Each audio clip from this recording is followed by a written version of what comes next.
तो नमस्ते दोस्तों, welcome to our channel, welcome to info सक्रियस। आज हम अपने चैनल पर बात करने जा रहे हैं न्यूली लॉन्च ओला S1 Gen 3 स्कूटर्स के बारे में। हम इस वीडियो में सब कुछ कवर करने वाले हैं ओला S1 Gen 3 स्कूटर्स के बारे में। हम बात करेंगे वेरिएंट्स की, कलर्स की, different range, different kilowatt hour variants की एंड प्रोज एंड कॉन्स जो भी हैं न्यू ओला S1 Gen 3 स्कूटर्स में। तो चलिए बात करते हैं डिफरेंट वेरिएंट्स एंड प्राइसिंग के बारे में।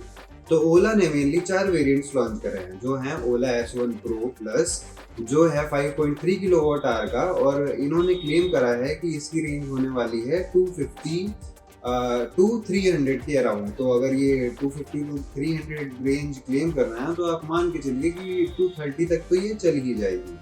और इसके इसके इससे जो लोअर वेरिएंट है वो है ओला S1 Pro। तो ये आता है 4.3 किलोवाट आवर्स के साथ। तो इसकी रेंज अराउंड 200 किलोमीटर ये लोग क्लेम कर रहे हैं। इसके नीचे आता है ओला S1 Air, जिसकी रेंज ये लोग 150 अराउंड क्लेम करते हैं। और सबसे जो नीचे वेरिएंट आता है वो है ओला S1 X, जो कि सबसे सस्ता है, जिसका ऑन रोड प्राइस लगभग 80,000 प्लस है, 80,000 टू 90,000, एंड जो इसका रेंज है वो है 85 टू 100। हाँ, एक चीज़ का ध्यान रखें दोस्तों कि जो ये प्राइसिंग्स हैं ये टाइम टू टाइम वेरी करते हैं और प्लेस टू प्लेस भी वेरी करते हैं कि आपके सिटी में कितनी सब्सिडी है S1 किसी भी इलेक्ट्रिक स्कूटर्स के लिए। तो प्राइसिंग एक बार आप अपनी सिटी में चेक कर लिए। तो अगर हम बात करें कलर्स और डिज़ाइन के बारे में, तो ओला की जो डिज़ाइन है वो एकदम बिल्कुल फ्यूचरिस्टिक डिज़ाइन पे बेस्ड है। जैसे हम लोगों ने गेम्स खेले हैं साइबर पंक वगैरह, तो उसमें जो बाइक्स एंड ऑल होती हैं बिल्कुल उससे ही कह सकते हैं कि इंस्पिरेशन लिया गया है।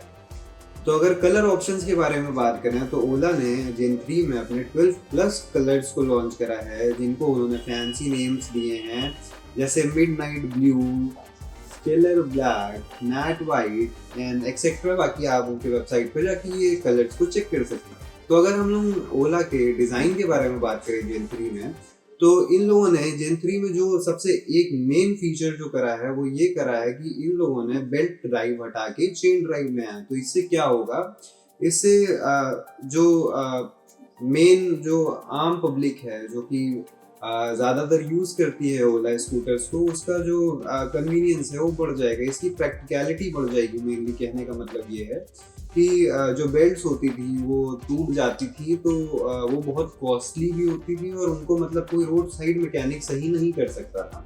पर चेन्स का क्या होता है कि जैसे हर बाइक में चेन ड्राइव होता है, तो कोई भी मैकेनिक रोड पे बाई चांस आपकी कभी टूटती है या कुछ भी होता है तो बहुत आराम से चेंज हो सकती है। तो ये एक बहुत अच्छा स्टेप लिया गया है ओला S1 Gen 3 के बारे में मेरे हिसाब से। और थोड़ी बहुत डिज़ाइंस वगैरह में थोड़ा बहुत चेंज हुआ है, बाकी डिज़ाइंस लगभग सेम है। तो अब चलिए बात करते हैं इनके परफॉर्मेंस के बारे में। तो जैसा कि हमें पता है ओला S1 Pro प्लस, जो कि 5.3 किलोवाट वेरिएंट के साथ आती है, उनका जो मोटर पीक पावर है वो है 11 किलोवाट। जो top speed of Ola S1 Pro plus है वो बताई जा रही है, क्लेम करी जा रही है 128 किलोमीटर पर आवर के आसपास। तो क्लेम तो करी जा रही है, पर एक स्कूटी को 128 किलोमीटर पर आवर के आसपास ले जाना मुझे नहीं लगता कि बिल्कुल भी सेफ होने वाला है। तो एक बात और आपको मैं बताना चाहूँगा कि जो 0 to 40 जो क्लेम कर रहे हैं 5.3 किलोवाट वेरिएंट में, वो है 2.3 सेकेंड्स में, जो कि बहुत ही फास्ट कैटेगरी एक्सेलरेशन में आता है। 2.3 सेकेंड्स 0 to 40 बहुत एक्सेलरेशन है ये। अगर normal day to day life में बात करेंगे तो आपको ऐसे स्कूटी नहीं चलानी पड़ती है अक्सर। एंड हाँ, जो इस बार क्या करा है ओला ने कि जैसे आपको पता होगा कि ओला S1 Gen 2 और S1 Gen 1 में क्या होता था, जब आप ब्रेक मारते थे तो सिंपली क्या करता था, MoveOS जो उनका सॉफ्टवेयर था वो सिंपली मोटर से आपका एक्सेलरेटर को कट कर देता था। तो आप अगर ब्रेक प्रेस करे रहते थे तो आपका एक्सेलरेटर वर्क नहीं करता था। पर इस बार Gen 3 में इन लोगों ने बहुत अच्छा एक मूव किया है कि इन लोगों ने एक फंक्शनैलिटी ऐड करी है रीजनरेशन के बारे में। जो लोग हमारे दोस्त जो इलेक्ट्रिक में किसी के पास ये इलेक्ट्रिक की नॉलेज है या इलेक्ट्रिक बाइक या कार है तो उनको पता होगा कि रीजनरेशन मतलब होता है कि मोटर ऑटो ब्रेकिंग करता है और उसी इनर्शिया से वो जनरेट करता है एनर्जी, जिससे रेंज बढ़ती है। तो इस बार ओला S1 Gen 3 में जो हमारे ओला वाले हैं उन्होंने ये फीचर अपने ओला जेन 3 में लाया है। तो उससे क्या होगा कि आप जब भी ब्रेक मारेंगे तो वो मूव ओएस उनका सेंस कर लेगा और आपके मोटर को वो रीजनरेशन के लिए कहेगा, जिससे क्या होगा कि आपके ब्रेक पैड्स भी कम घिसेंगे प्लस आपको रेंज भी ज्यादा मिलेगी। तो ये दो बेनिफिट्स हैं आपकी। तो अगर हम बात करें कनेक्टिविटी के बारे में ओला S1 Gen 3 स्कूटर्स के, तो जो इनका मूव ओएस था सॉफ्टवेयर जो ये अपने ओला स्कूटर्स में डालते थे, वो उनका उसकी जो क्वालिटी है उसमें जो बग्स थे, जो चीज़ें जैसे कभी कभी बंद हो जाती थी या कभी कभी दिक्कत करता था, उसको इन लोगों ने थोड़ा सा अपडेट करा है। तो बग्स आने के चांसेस थोड़े से कम हो चुके हैं। तो जो पिछले दो जनरेशन में जो मोड्स आया करते थे, हाइपर मोड, नॉर्मल मोड और एको मोड, वही सेम मोड जेन 3 में भी आने वाले हैं। तो आपको इनके बारे में पता ही होगा कि हाइपर मोड सबसे ज़्यादा पावर डिलीवर करता है, उसके बाद जो नॉर्मल मोड है वो सिटी कंडीशन के हिसाब से बना हुआ है और एको मोड में सबसे ज़्यादा रेंज निकल के आता है। तो दोस्तों अब देखते हैं ओला S1 Gen 3 के प्रोज एंड कॉन्स के बारे में। तो जैसा कि मैंने आपको बताया कि ओला ने 5.3 किलोवाट वेरिएंट एक लॉन्च कराया है, जिसकी रेंज ये लोग क्लेम कर रहे हैं 250 प्लस। तो अगर एक स्कूटर 250 प्लस चल रहा है तो मुझे नहीं लगता आपको एक दिन में 250 प्लस स्कूटर को राइड करना पड़ेगा।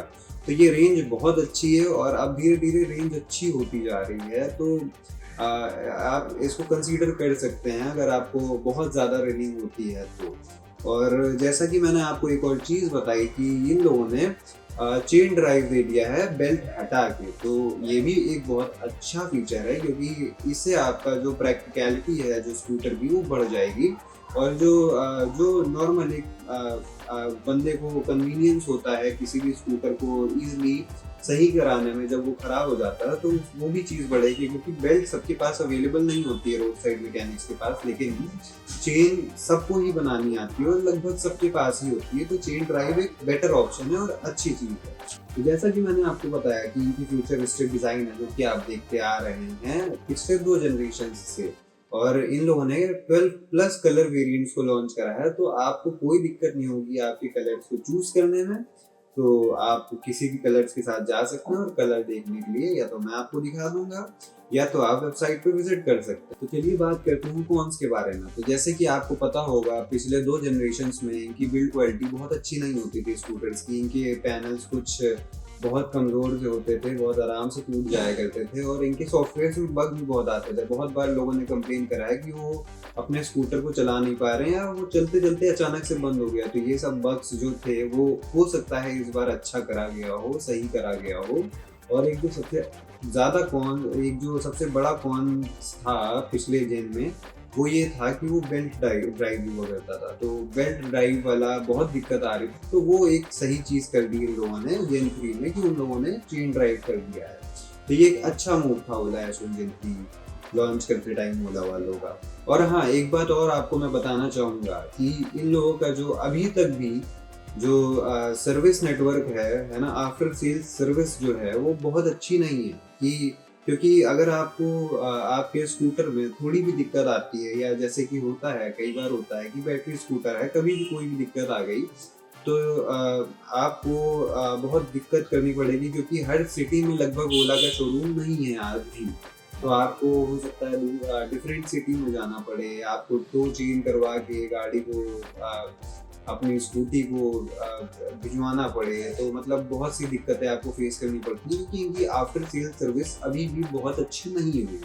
तो इस बात को भी माइंड करिएगा अगर आप स्कूटर ओला S1 को लेने जा रहे हैं। तो दोस्तों, अगर आप एक मॉडर्न, स्टाइलिश और फ्यूचरिस्टिक स्कूटर को लेना चाह रहे हैं और कंसीडर करना चाह रहे हैं ओला को बाय करने का, तो आप किसी भी वेरिएंट्स के साथ जा सकते हैं। आपके यूजेज के हिसाब से आपको कितनी रेंज चाहिए, आपको कि आपका क्या बजट है, क्या कलर चाहिए, उसको कंसीडर कर सकते हैं। लेकिन एक बात और ध्यान रखिएगा, ओला S1 को कंसीडर करने से पहले आपको चेक करना पड़ेगा कि आपकी सर्विस कनेक्टिविटी कैसी है आपके एरिया में, या आपके एरिया में कितने सर्विस सेंटर्स ओला के हैं, ताकि आपको आफ्टर सेल्स चीज़ें आसान पड़े। आपको स्कूटर बाय परचेज करने के बाद आपको चीज़ें थोड़ी आसान पड़े अगर कभी भी कुछ भी खराब होता है तो दोस्तों, अगर आपको ये वीडियो इंफॉर्मेटिव लगी हो और जो जो डिटेल्स मैंने आपको बताई वो आपको अच्छा लगा हो, तो इस वीडियो को लाइक करें, चैनल को सब्सक्राइब करें और वहाँ पे बेल आइकन दबा दें मेरी और भी आने वाली वीडियोस को देखने के लिए। तो मिलते हैं आपको अगले वीडियो में। तो till then, goodbye and take care of yourself.